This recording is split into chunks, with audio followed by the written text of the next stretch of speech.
É um prazer muito grande estar com os irmãos aqui nesta igreja.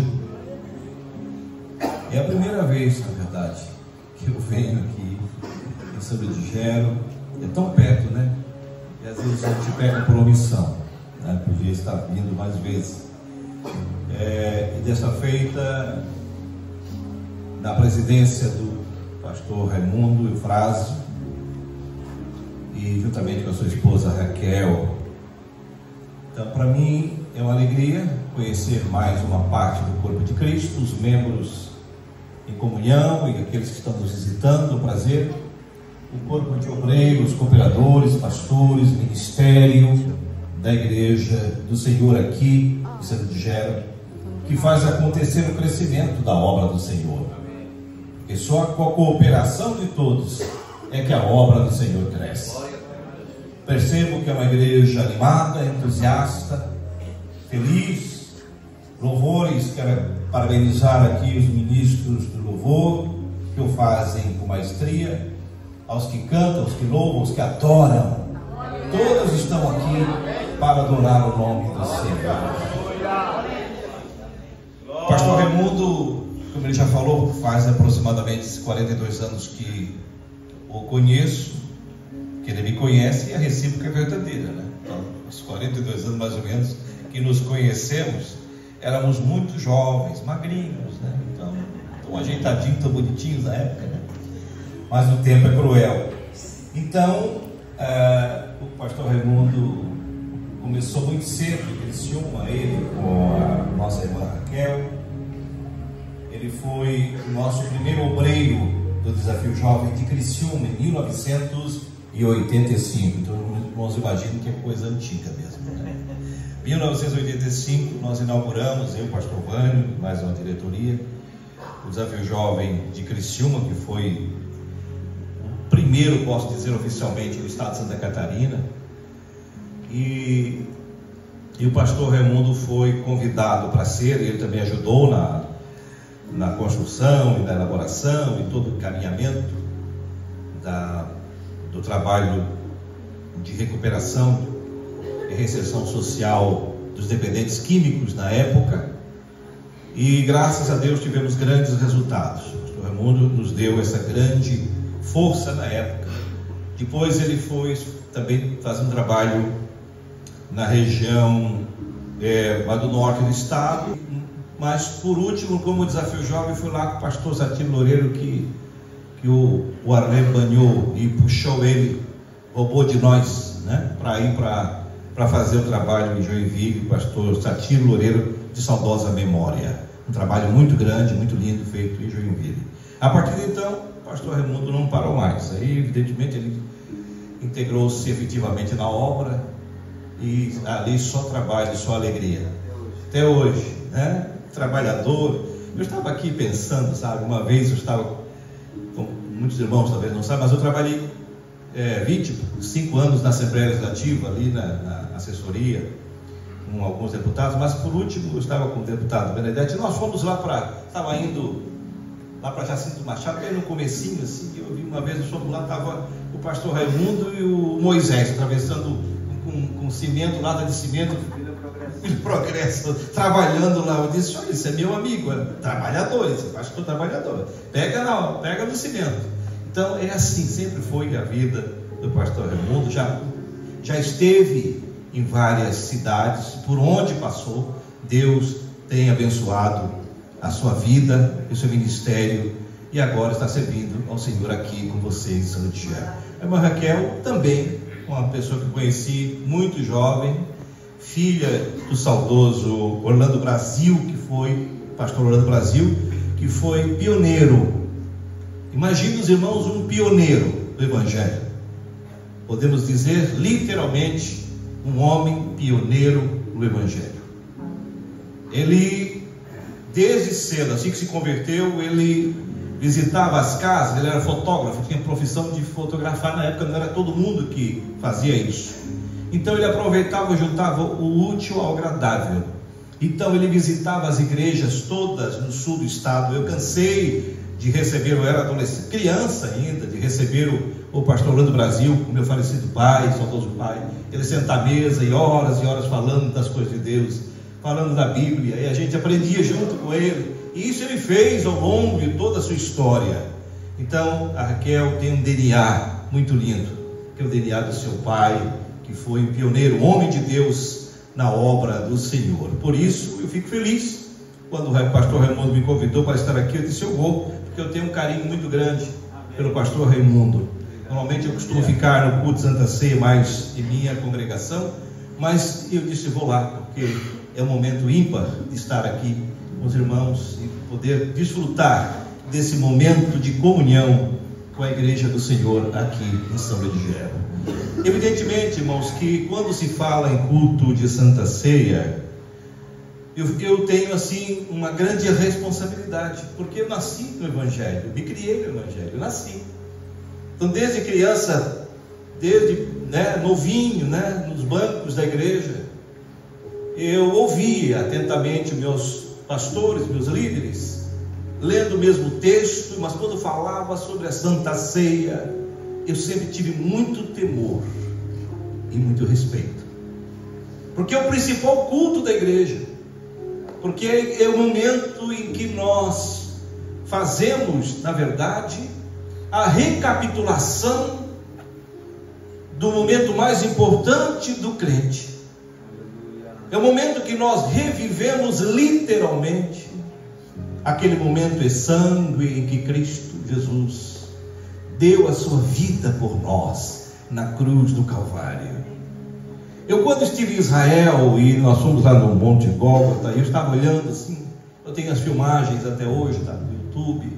Eu ficava olhando aquele Monte da Caveira, a gente ficava olhando, pensando naqueles momentos, quando íamos no Monte da Oliveira. A Zelma estava comigo nessa viagem, e a gente olhando aqueles momentos assim. Lembro que o saudoso pastor Nilton, nós ficamos perto de uma oliveira antiga que tinha aproximadamente 2000 anos, e o pastor Nilton disse: irmãos, aqui, segundo os historiadores, aqui, essa figueira tem mais de 2000 anos, e dizem que pode ter sido aqui onde Jesus esteve aos últimos dias antes da crucificação.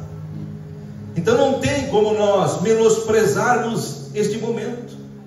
Este momento é ímpar, porque ele simboliza o que é mais importante para todos nós. É revivermos esse momento que Jesus exigiu. E é isso que eu quero ler com os irmãos. Um versículo apenas para meditarmos na palavra de Deus e eu fazer uma breve reflexão. Não quero demorar, porque a palavra de Deus ela é muito simples e é assim que tem que ser, né? Não podemos, quando éramos mais jovens, é que a gente fazia aquelas pregações elaboradas, né? Eufóricos, pregando em congressos, hoje não, a gente amadurece igual a Pedro, né? Quando Pedro era eufórico, pulava, fazia. Não, hoje a gente quer conversar com a igreja, a gente quer sentir a igreja, a gente quer olhar nos olhos da igreja, quer estar onde os irmãos estão, fazendo empatia com a fé, às vezes com o sofrimento ou com a dor, mas também com a alegria de cada irmão da igreja. Amém? Então eu quero só lembrar aqui o que diz a palavra de Deus, o apóstolo Paulo, em Filipenses, na palavra conhecida dos irmãos, 3 e 12, que diz assim, Filipenses 3 e 12, que os irmãos já conhecem: Jesus que vai à frente da nossa fé e leva-nos à perfeição. Em vista da alegria que o esperava, ele, Jesus, suportou a cruz, não se importando com a infâmia, com a calúnia, com tudo que ele passou. Assentou-se à direita do trono de Deus. Diz o autor: pensai, pois, naquele que enfrentou uma tão oposição por parte dos pecadores, para que não vos deixeis abater pelo desânimo. Que forte! Vós ainda não resististes até ao sangue na vossa luta contra o pecado. Não tem ninguém sangrando aqui lutando contra o pecado, não. Ninguém foi como Jesus, que teve que passar pela crucificação. Ninguém teve que suar gotas de sangue. Ninguém teve que carregar cruz nas costas, a não ser a cruz de cada dia, mas no sentido figurado. Mas não deixa de ser uma cruz. Mas nós não suportamos o que o Salvador suportou. Nós não fomos ainda, aqui principalmente no Brasil e onde estamos, aonde ainda há liberdade do Evangelho, ninguém passou por esses vitupérios. Evidentemente que alguns irmãos, onde existe perseguição, sofrem por amor de Cristo. Mas nós não, aqui. Ainda há liberdade, enquanto a igreja orar, enquanto nós tivermos prudência e lutarmos pelos nossos direitos. Mas Paulo recomenda isso. O autor Hebreus também recomenda isso. Que deixemos, vendo toda essa nuvem de testemunha que ele fala aí dos heróis da fé. Ele cita os heróis da fé. Essas são as testemunhas que viram, que viveram, que presenciaram, e que antecederam. Deixemos todo, outra versão diz assim, deixando o pecado que tão de perto nos rodeia, ou então, deixando o pecado que tenazmente vos assedia, deixando os embaraços, assim, né? Numa tradução, embaraço até fica mais fácil para ilustrar. Quando você trata de botânica, e aqui também tem um pouco de região agrícola aqui, quem vive e quem planta, quem vive e conhece a natureza, sabe o que é um embaraço? É um parasita. O embaraço pode ser um parasita comensalista, um parasita que ele convive muito bem com a árvore, com a planta, sem dizimar, sem matar, ou ele é um parasita destruidor. Então tem parasitas em nossa vida que você consegue conciliar coisas que a gente sabe que não é a melhor coisa, mas você consegue conviver e tocar em frente. Mas tem embaraço que lhe sufoca. Tem pecado que lhe atrapalha. Tem pecado que lhe impede. Tem pecado que lhe atrofia. Tem pecado que lhe diminui, que coloca você no chão. E esse parasita que nós chamamos, que a botânica chama de embaraço, em algumas árvores ela vai rodando, os irmãos já viram isso, ela vai rodando, e ela se prende, a árvore quer crescer e vai marcando na árvore, vai marcando, e vai sufocando e mata a árvore. Assim é nossa vida espiritual. Alguns parasitas estão em sua vida e você não consegue perceber. Algum costume, algum hábito, algum desejo, alguma coisa que você faz que não agrada a Deus. E você sabe que não agrada a Deus, porque o Espírito Santo fala com você. E que você sabe que não adianta fazer no escondido, porque o Espírito Santo está ali, que o Senhor vê tudo, é onisciente, é onipresente. Não, vocês não têm que ter medo dos pastores aqui. Nós não precisamos nos esconder deles, porque nós temos um que vê tudo. Então o que nós precisamos ser é autênticos.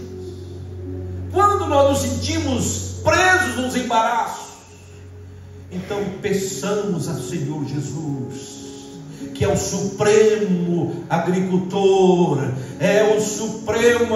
ele vai podar, vai cortar esse embaraço da sua vida, e você vai alcançar vitória. Aleluia. E você, por sua vez, dissipe, tire fora. Quando vir algum embaraço começando a aparecer, corte. Não deixe crescer na sua vida. Muitos dos nossos irmãos, quantos? Eu estou com 66 anos de idade, nasci no Evangelho, Já vi quantas pessoas virem para Jesus. Trabalhamos em Criciúma e região por longos anos com campanha evangelística, evangelizamos toda aquela região carbonífera, porque na época tudo pertencia a Criciúma. Criciúma era a igreja sede, mas ali Forquilhinha pertencia a Criciúma, Lauro Miller a Criciúma, Sara Criciúma, Cocal Criciúma, Morro da Fumaça, e nós saímos aí com aquelas caixas de som, eu, Novani e outros que já estão com o Senhor, a maioria, para pregar o Evangelho naquelas cidades vizinhas, campanha Cristo é a única solução. Muitas almas vieram ao Senhor Jesus, isto nos alegrou, isto dá alegria, dá felicidade. Mas também vimos pessoas que estavam conosco na igreja, que não cuidaram, não deixaram, não vigiaram, não deixaram o Espírito Santo fazer a poda. Tem gente que não deixa o Espírito Santo fazer poda, ele tranca o coração, ele fecha o coração. Deixa o Espírito Santo fazer poda na sua vida hoje aqui. Tira o que é ruim da tua vida. Aleluia. E muitos destes não ouviram a voz do Espírito Santo. Quantos hoje estão fora da igreja? Ou partiram com o Senhor, ou partiram sem estar com o Senhor, melhor dizendo. Então, irmãos, corramos com paciência a carreira que nos está proposta, olhando para Jesus, autor e consumador de nossa fé. É Ele que vai nos garantir a vitória. Vamos se pôr de pé. Aleluia. Glorificado. Pode sentar, queridos irmãos. Então eu quero fazer um paralelo. Eu estou com uma Bíblia 40 muito pequena, trouxe outra Bíblia e agora já senti falta e perdi meu óculos oficial. Não sei se ficou no motorhome, não sei onde que está. Procurei e não achei. E aí faz falta, né? Então o que eu quero fazer é um paralelo hoje sobre o culto de Santa Ceia. Isso que Paulo fala. E o que eu gostaria de dar um tema rapidinho para esse momento de reflexão, que é a Santa Ceia, que é o alimento constante do atleta cristão. É o alimento constante do atleta cristão. Nós estamos vivendo nesse momento, o mundo todo vive esse momento da Olimpíada. Se você abrir o celular, você vai ver manchete, já abre já falando sobre a Olimpíada. É televisão, é rádio, é jornal. O assunto é Olimpíada. Então quero lembrar aos irmãos que a Olimpíada que hoje se pratica no mundo, os Jogos Olímpicos, ele tem sua origem na Grécia. É algo que é histórico, tem uma origem muito interessante. Até para que os irmãos possam entender, não é uma coisa tão recente assim. Então, quando Paulo encontrou a igreja no ano 51 depois de Cristo, ele já estava vivendo a realidade das Olimpíadas da época. Até porque as grandes Olimpíadas da época aconteciam em Atenas e toda aquela região, que era um dos trabalhos, era um dos eventos efetuados em homenagem ao deus Olympus. E diz alguns historiadores que a maratona tem a sua origem, segundo a lenda, de um jovem que sacrificou a sua vida para percorrer 40 quilômetros entre as cidades de Marathon e Atenas, da Grécia. E esse corredor, chamado de Feidipíades, correu essa distância para levar a notícia da vitória grega sobre os persas no ano 490 a.C. A primeira maratona dos Jogos Olímpicos modernos, realizado depois oficialmente, depois de muitos anos, aí foi em 1896, quando houve a primeira maratona novamente em Atenas, e eles fizeram isso em homenagem a este corredor, por isso deram o nome de maratona. E quando Paulo olha para a igreja que está em Filipos, aquela igreja que estava em Roma, as igrejas que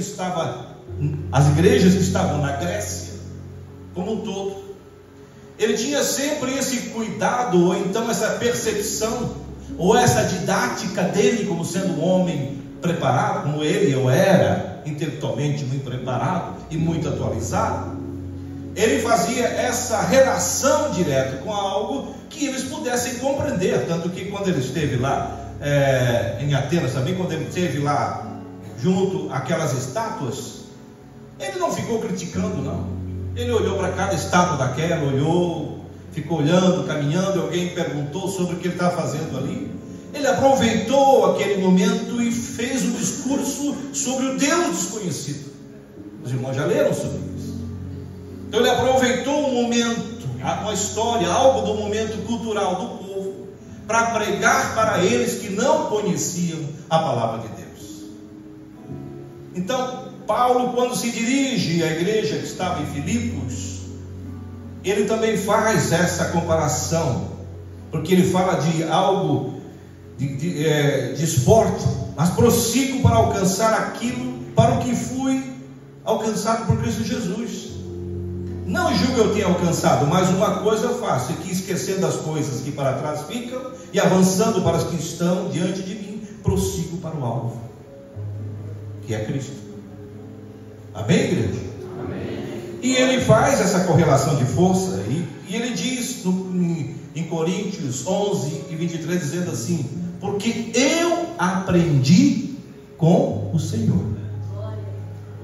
E aí vem o contexto histórico. Por que Coríntios? Por que Santa Ceia? Porque o apóstolo Paulo encontra a igreja de Corinto nos anos 51. Era uma igreja que ele pregou quando ele começou a pregar em Corinto, porque ele era grego, ele também nasceu, né? Ele era de Tarso. Ele começou a pregar o evangelho, e quando chegou em Corinto, ele encontrou, né, um povo de uma cultura totalmente diferente. Os irmãos sabem que Corinto era para o mundo hoje como se fosse os Estados Unidos, ou um país grande na época, de comércio, cultura. Eles tinham um envolvimento muito grande cultural, e era com certeza uma cidade que precisaria ter um cuidado muito especial. Corinto em grego quer dizer Corinthos, era uma antiga cidade, estado, e também do Istmo, próximo, 48 quilômetros oeste de Atenas, muito próximo de Atenas, em que prestou o nome para um conjunto de jogos chamados pan-helênicos, uma guerra e estilo que adquiria até então, até aquele momento e até hoje ficou conhecido. Era uma cidade totalmente filosófica, muito filosófica, porque os gregos eram filósofos por excelência. Os helenistas, eles cultuavam, eles eram respeitadores e seguidores dos grandes filósofos da época. Aristóteles e tantos outros nomes, eles eram seguidores.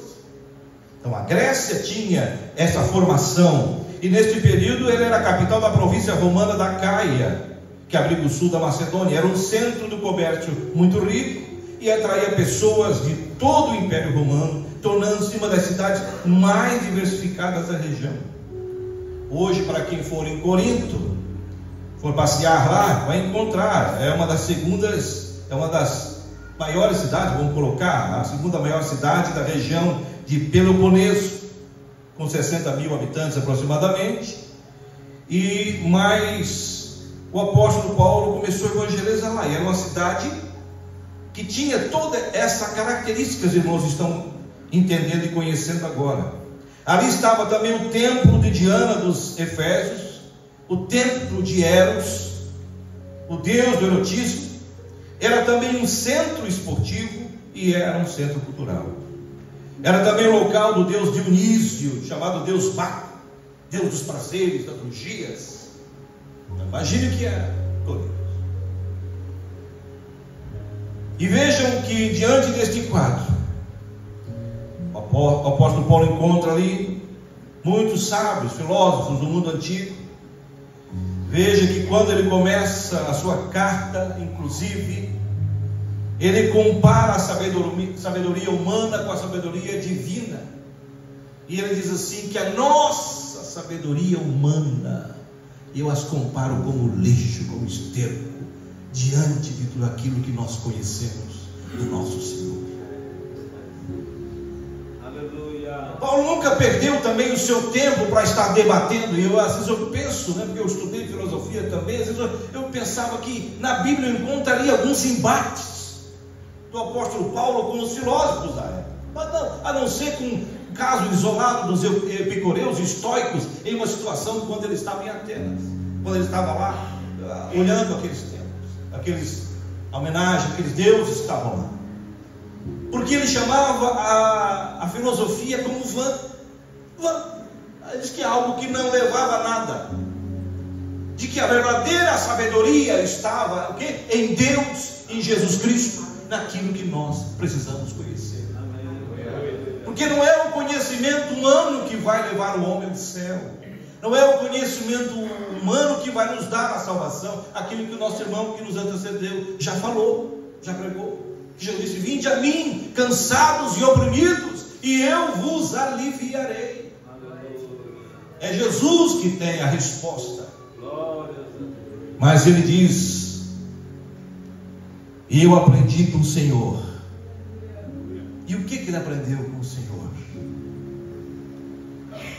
1 Coríntios 11, 20, 30, que vocês irmãos já conhecem, estão cansados de ler. Ele diz assim: de fato, quando vos reunis, não é para comer a ceia do Senhor, pois cada um se apressa a comer a sua própria ceia, enquanto um passa fome, outro se embriaga. Não tendes casas para comer e beber? Ou desprezais a igreja de Deus e quereis envergonhar aqueles que nada têm? O que vos direi? Acaso vos louvarei? Não neste ponto, não posso louvar-vos. De fato, eu recebi do Senhor e também quero transmitir a vocês. Na noite que o Senhor ia ser entregue, o Senhor Jesus tomou o pão e depois de dar graças partiu e disse: isto é meu corpo entregue por vós, fazei isto em quê? Em memória de mim. Do mesmo modo, depois da ceia, tomou o cálice e disse: este é o cálice, a nova aliança do meu sangue. Todas as vezes que dele beberdes, fazei-o em minha memória. De fato, todas as vezes que comerdes deste pão, beberdes deste cálice, estareis proclamando a morte do Senhor até que ele venha. Portanto, todo aquele que comer do pão e beber do cálice do Senhor indignamente será culpado contra o corpo e o sangue do Senhor. Examine-se cada um a si mesmo, e assim coma do pão e beba do cálice. E aí ele fala daqueles que o fazem indignamente, e fala também das enfermidades, fala daqueles que, quando não o fazem com consciência, não tem vitória espiritual. Mas o que o apóstolo Paulo está ensinando à igreja aqui? Ele está tentando restabelecer uma ordem que ele precisava interferir, porque ele encontra, quando ele volta, quando ele manda essa carta para a igreja, ele já não estava mais ali. Ele já tinha convidado Apolo, que estava na Alexandria. E Alexandria, os irmãos sabem que Alexandria é o lugar onde tinha na época a maior universidade do mundo. E Apolo, ele era realmente um jovem muito estudioso, ele era um catedrático, ele era um grande orador. Ele tinha domínio das letras e da palavra. E quando ele veio para assumir, quando Paulo saiu para a missão para a Síria, falaram de Apolo, e ele foi atrás de Apolo e pediu que ele viesse para estar dirigindo em Corinto. E a história diz que Paulo resistiu por algum momento, mas depois ele aceitou o desafio de Paulo para assumir a igreja em Corinto. E ele veio, ele trouxe consigo, e também não é culpa dele, ninguém tem culpa de ser intelectual, e ninguém tem culpa também de ser melhor preparado como ele era. Ele era um exímio orador, uma pessoa de um nível intelectual muito bom, Então, quando Paulo sai para a viagem, deixa a igreja com Apolo, a igreja cria uma cisânia, uma divisão entre eles, porque a questão cultural de fora, todo aquilo que já falamos para os irmãos, da força cultural dos gregos, tudo aquilo que tinha na cultura grega e Corinto, que era um lugar de muita permissividade, muita orgia, muito pecado, foi adentrando para a igreja. E a igreja foi criando grupos. Uns que eram de Apolo, se achavam, gostavam das pregações de Apolo, porque era uma pregação erudita. Outros um pouco mais conservadores, mais ligados ao judaísmo. Eram amigos de Cefas, de Pedro, queriam preservar os ensinamentos de Pedro, que é mais voltado para o judaísmo.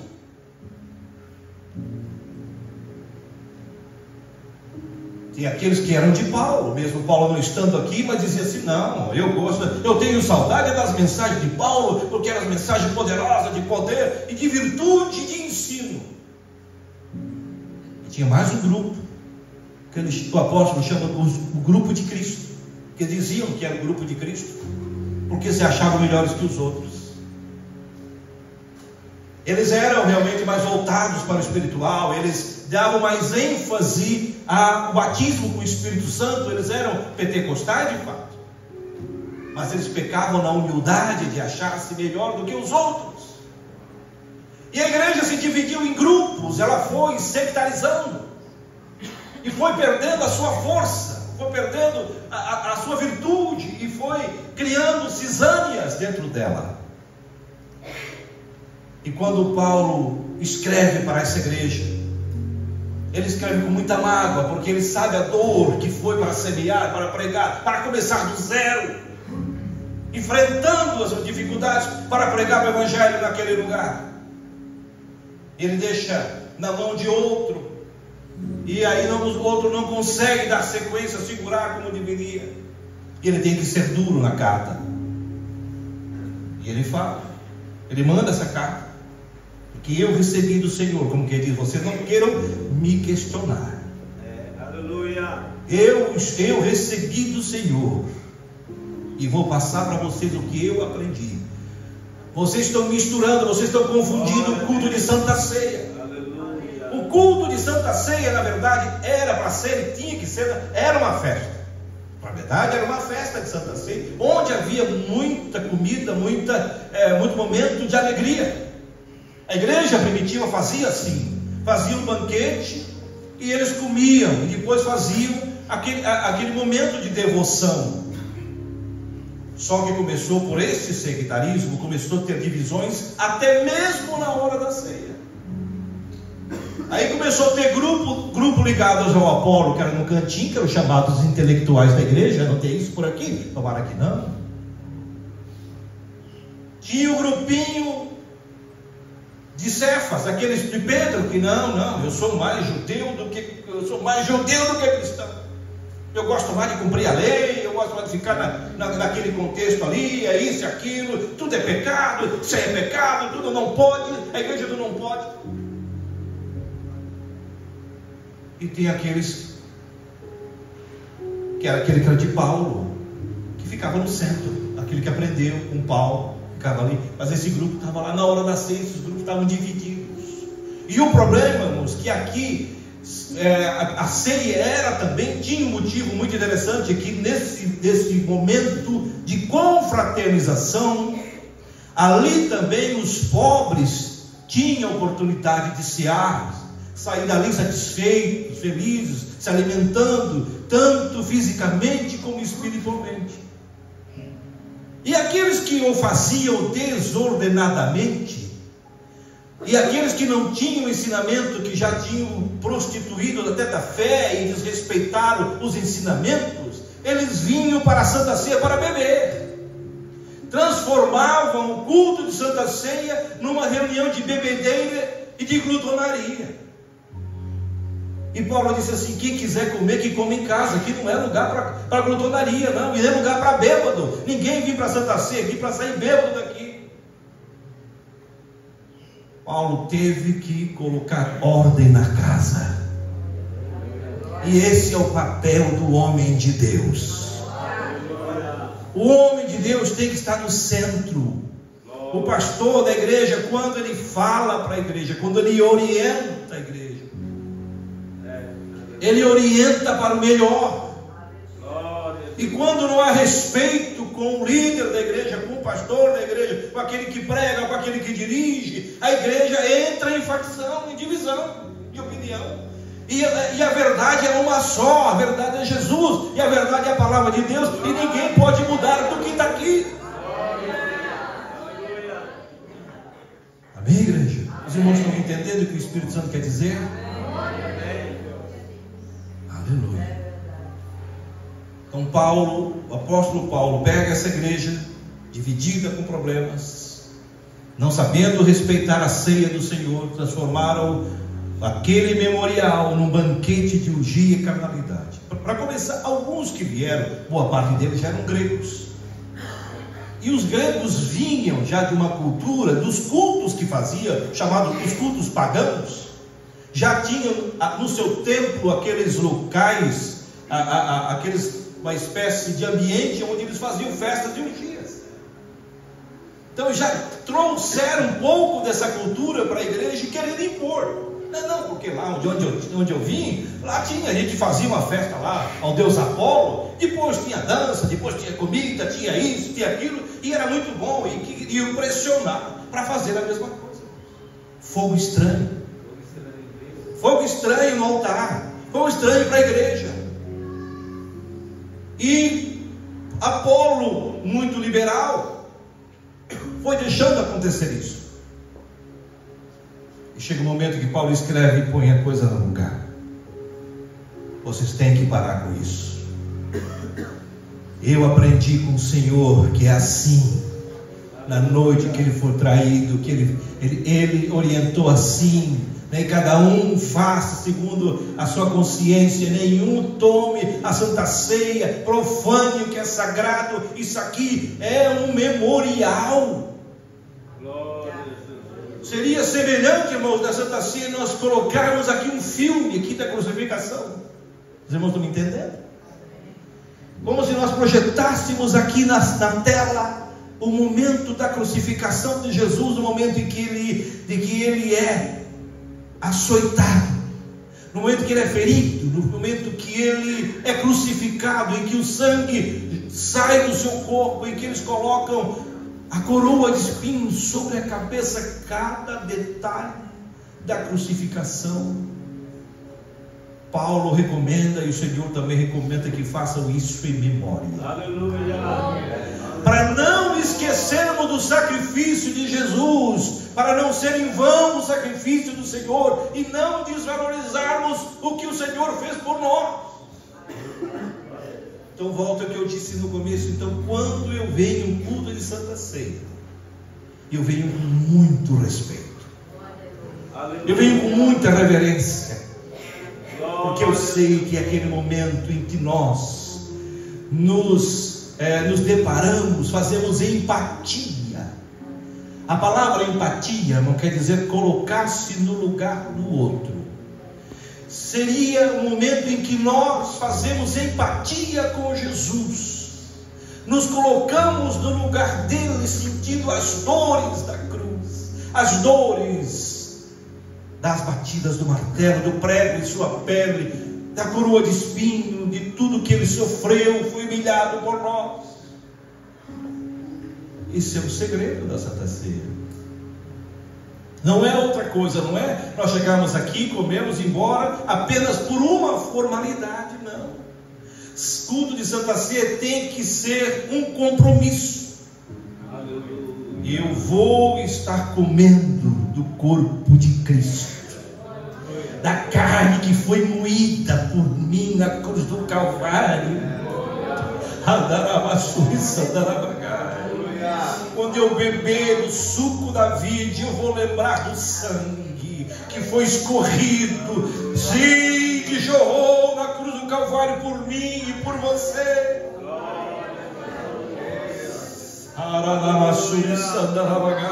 Aleluia.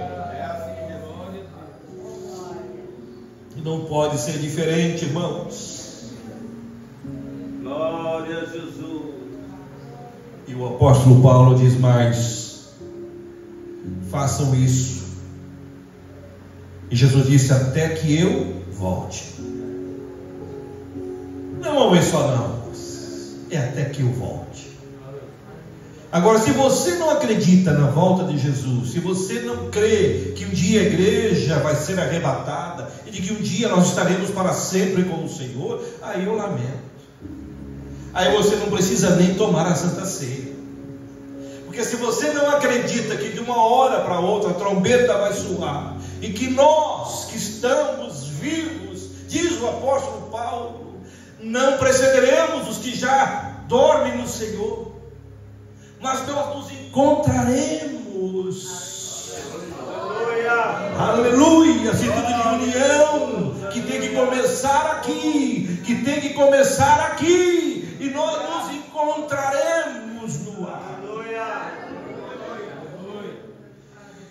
E estaremos para sempre com o Senhor. Mas, irmão Eliseu, a volta de Jesus parece estar tão longa. Não. Você pode pensar assim. Na verdade, a igreja sempre teve essa dificuldade de interpretar, né, os tempos e as estações. Mas enquanto Jesus não vem, nós estamos indo. Eu estava num programa de rádio, numa entrevista, inclusive, alguém me questionou sobre isso. O que eu achava da vida de Jesus? Por que demorou tanto até agora que Jesus não veio? Eu disse: não, está enganado. Jesus está vindo todos os dias. Cada um que parte com o Senhor, ele já está pronto, já foi com o Senhor, já está lá. Dali só para o arrebatamento. Então, enquanto ele não vem, nós estamos indo. Então, cada um que morre no Senhor, irmãos, já é a vida do Senhor. Então, não se engane, não fique só nessa expectativa, porque Jesus vai vir e eu vou olhar nas nuvens e vou encontrar. Não, você pode não passar pelo arrebatamento. Eu não posso não passar pelo arrebatamento, mas eu vou estar com o Senhor. De um jeito ou de outro eu vou estar com o Senhor, porque se amanhã não estiver mais aqui, já estiver com o Senhor, eu sei que um dia Ele vai me levantar da sepultura para encontrar com Ele no ar.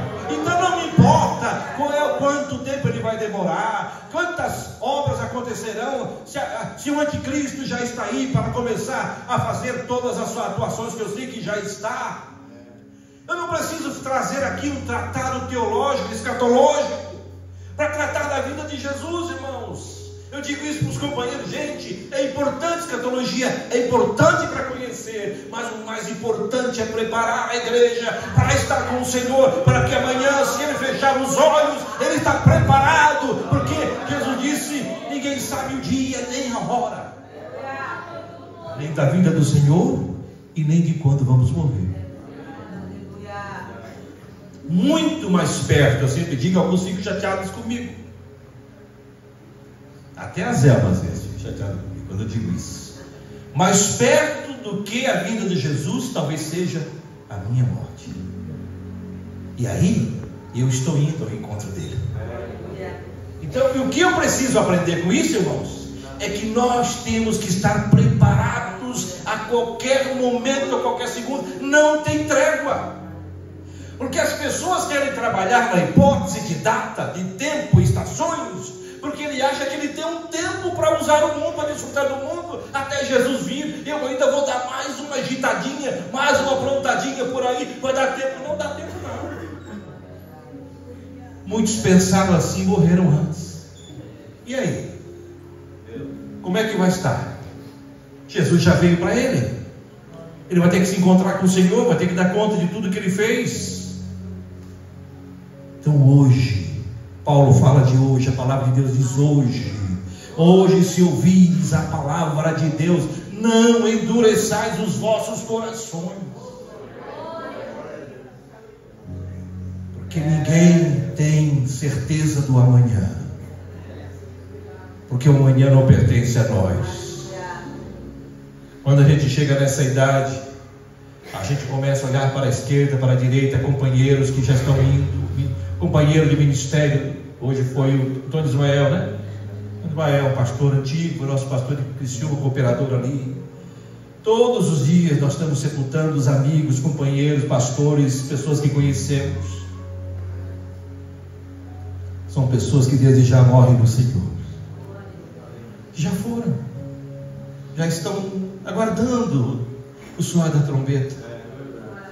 E nós sabemos que um dia, se é uma certeza que nós todos temos, é que um dia nós iremos também. Então por que duvidar disso? Por que ficar brincando com a salvação? Ficar jogando com a sorte? Quem sabe eu tenho um tempo para poder ainda viver um pouco esse mundo, e aí até Jesus não vir. Olha, Jesus vem mais rápido do que você pensa. Esteja preparado, porque amanhã não pertence a você. Aleluia. Paulo faz esta comparação e faz essa declaração, e eu quero comparar ao atleta cristão, porque se você corre para o alvo, você não pode estar vacilando. Se vocês olharem, analisarem, você sabe muito bem a vida dos atletas. Se você ligar qualquer aparelho de televisão hoje, ou ler no seu celular, ou fizer uma pesquisa sobre os que estão participando na Olimpíada hoje em Paris, vocês vão saber que estes atletas, eles têm muitas horas de treino, muitos momentos de abstinência, de não comer coisas gordurosas, não comer nada que faça mal ao seu corpo, que eles têm uma dedicação extrema para estar preparado para conseguir resultados positivos. E o apóstolo Paulo, ele faz uma comparação muito interessante, que eu gostaria de ler com os irmãos. Ele fala, num dos textos, que ele fala como atleta, né? Ele disse, ele compara o atletismo, ele diz assim, lá em Hebreus 12, 1 e 11, fala sobre esse tema. Mas eu quero ler com os irmãos em Coríntios 9, 24. Depois eu volto para o capítulo 12. 11, 9, 24, ele disse: acaso não sabeis que no estádio todos correm, mas um só ganha o prêmio? Correi de tal maneira que conquisteis o prêmio, diz o apóstolo Paulo, 1 Coríntios 9, 24. Todo atleta se impõe todo tipo de disciplina, diz Paulo. Eles assim procedem para conseguirem uma coroa corruptível. Quanto a nós, buscamos uma coroa incorruptível. Por isso eu corro não como as tontas, diz a tradução, eu acho bonito. Eu não corro como as tontas que andam para cá e para lá, tonto, igual cego, vou para cá, vou para a direita, vou para a esquerda, vou para lá, sem ter um objetivo. Mas Paulo diz assim, aleluia, eu luto não como quem golpeia o ar. Parece que o Brasil se salvou aí, né? Primeiro lugar aí, primeira medalha de ouro com uma mulher, Bia Souza, ganhou a primeira medalha de ouro, atleta de judô. Mas imaginemos que essa atleta não tivesse preparo nenhum e tivesse apenas fazendo a coisa aleatoriamente, de a forma responsável, sem preparo nenhum, não ganharia o prêmio, porque existia uma força contrária. O adversário dela era humano, então ela tinha como medir força na correlação humana de força. Mas o nosso adversário não é humano. O nosso adversário não é a carne. O nosso adversário não é a nossa incapacidade física de lutar, correr ou fazer tudo aquilo fisicamente para ser um vencedor, não. Nós lutamos contra o inimigo invisível, não é contra a carne nem o sangue, mas contra as potestades nos lugares celestiais que se opõem a nós, buscando uma oportunidade para nos destruir, para nos distrair, para nos envolver nas coisas deste mundo, para que nós não alcancemos a vitória. Tenta nos distrair para não olharmos para a vitória. Aconteceu um fato, irmãos, no ano de 2004. Os irmãos com certeza ouviram falar. Há 20 anos atrás, um corredor chamado Vanderlei Cordeiro de Lima, ele era o favorito para a corrida. Os irmãos devem ter acompanhado na época.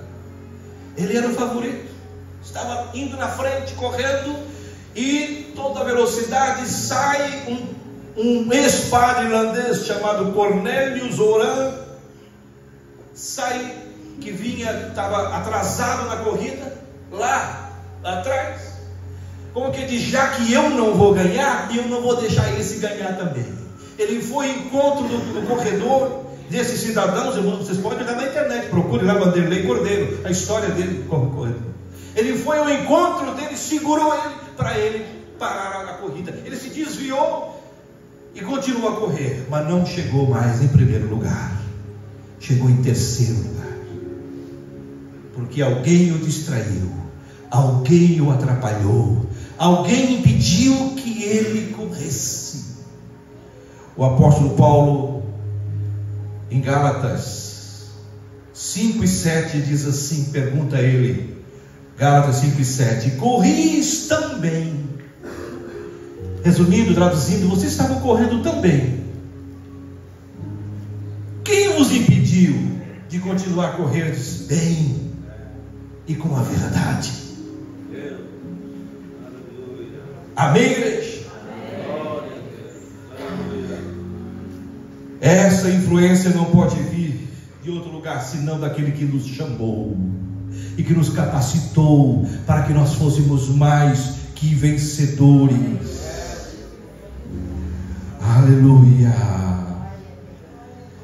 glória seja o nome do Senhor. Hebreus 12:1 diz assim, portanto, com tamanho nuvem de testemunhas em torno de nós, deixemos de lado todo o que nos atrapalha e o pecado que tão de perto nos envolve. Corramos com perseverança na competição. Nessa tradução diz assim, na competição que nos é proposta. É uma competição. Gostei dessa tradução, até porque é uma tradução que eu tenho no iPad e ela é diferente do que os irmãos têm aqui. É uma outra tradução, mas ela é perfeita, porque ela assim fala da competição. Nós estamos numa competição contra o mal. Ou nós vencemos o mal, ou Jesus que vai à frente da nossa fé e leva-nos à perfeição. Aleluia. Em vista da alegria que o esperava, ele, Jesus, suportou a cruz, não se importando com a infâmia, com a calúnia, com tudo que ele passou. Assentou-se à direita do trono de Deus. Diz o autor, pensai, pois, naquele que enfrentou uma tão oposição por parte dos pecadores, para que não vos deixeis abater pelo desânimo.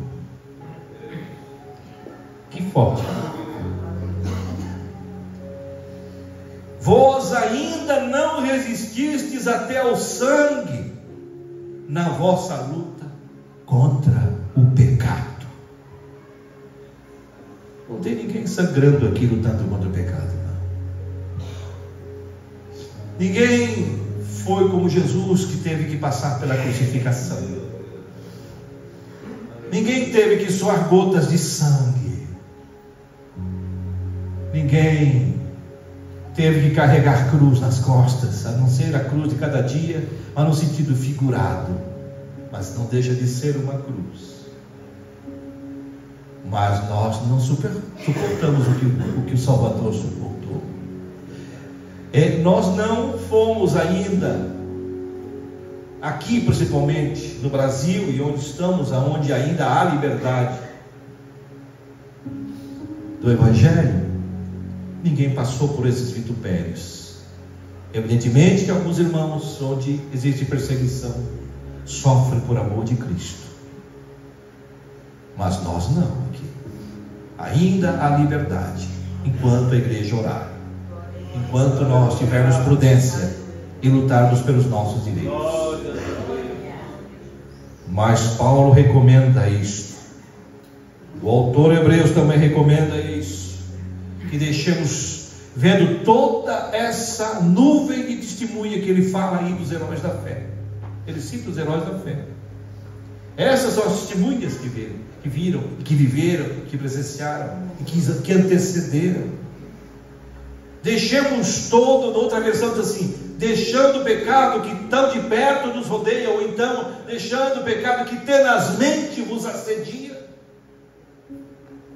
deixando os embaraços, diz assim, né? Numa tradução, embaraço até fica mais fácil para ilustrar. Quando você trata de botânica, e aqui também tem um pouco de região agrícola aqui, quem vive e quem planta, quem vive e conhece a natureza, sabe o que é um embaraço? É um parasita. O embaraço pode ser um parasita comensalista, um parasita que ele convive muito bem com a árvore, com a planta, sem dizimar, sem matar, ou ele é um parasita destruidor. Então tem parasitas em nossa vida que você consegue conciliar coisas que ainda, que a gente sabe que não é a melhor coisa, mas você consegue conviver e tocar em frente. Mas tem embaraço que lhe sufoca, tem pecado que lhe atrapalha, tem pecado que lhe impede, tem pecado que lhe atrofia, tem pecado que lhe diminui, que coloca você no chão. E esse parasita que nós chamamos, que a botânica chama de embaraço, em algumas árvores ela vai rodando, os irmãos já viram isso, ela vai rodando, e ela se prende, a árvore quer crescer e vai marcando na árvore, vai marcando e vai sufocando e mata a árvore. Assim é nossa vida espiritual. Alguns parasitas estão em sua vida e você não consegue perceber. Algum costume, algum hábito, algum desejo, alguma coisa que você faz que não agrada a Deus. E você sabe que não agrada a Deus, porque o Espírito Santo fala com você. E que você sabe que não adianta fazer no escondido, porque o Espírito Santo está ali, que o Senhor vê tudo, é onisciente, é onipresente. Não, vocês não têm que ter medo dos pastores aqui. Nós não precisamos nos esconder deles, porque nós temos um que vê tudo. Então o que nós precisamos ser é autênticos. Quando nós nos sentimos presos nos embaraços, então peçamos ao Senhor Jesus, que é o supremo agricultor, ele vai podar, vai cortar esse embaraço da sua vida, e você vai alcançar vitória. Aleluia. E você, por sua vez, dissipe, tire fora. Quando vir algum embaraço começando a aparecer, corte.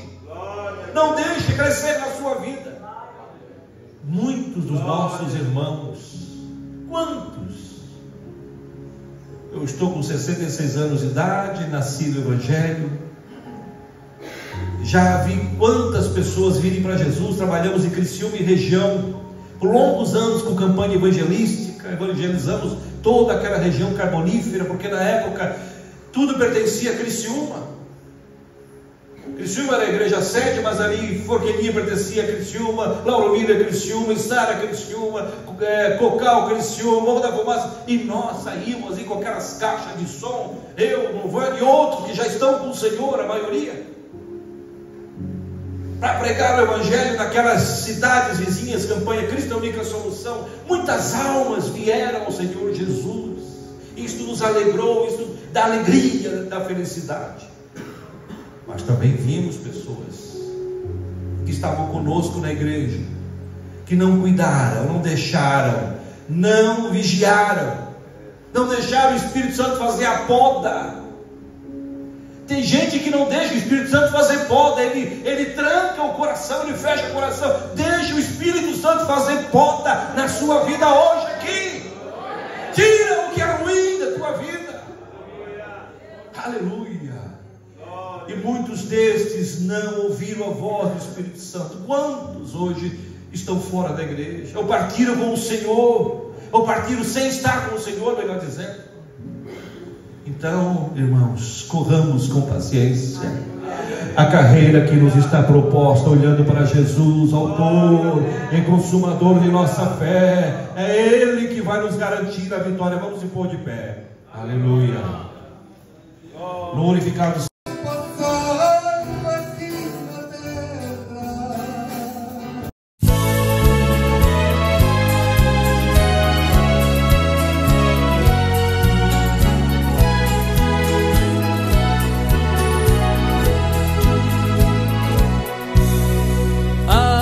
conforto e paz no reino celeste, onde tudo é luz e amor. Nesse lar feliz estão os remidos pelo sangue do Redentor.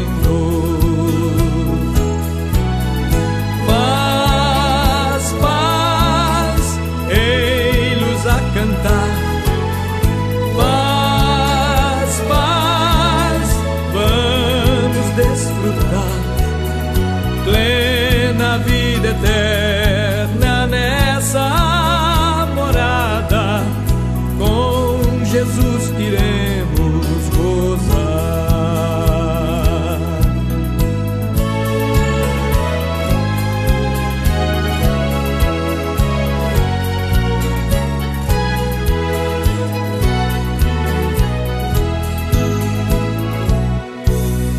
Lá não há tristeza e nem desalento, nem da noite o negro véu.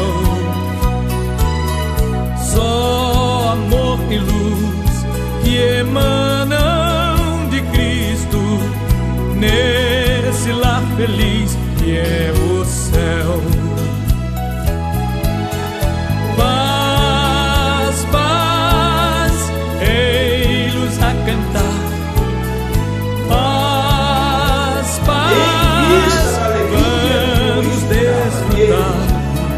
Plena vida eterna nessa morada, com Jesus iremos gozar. Paz, paz, ei-los a cantar.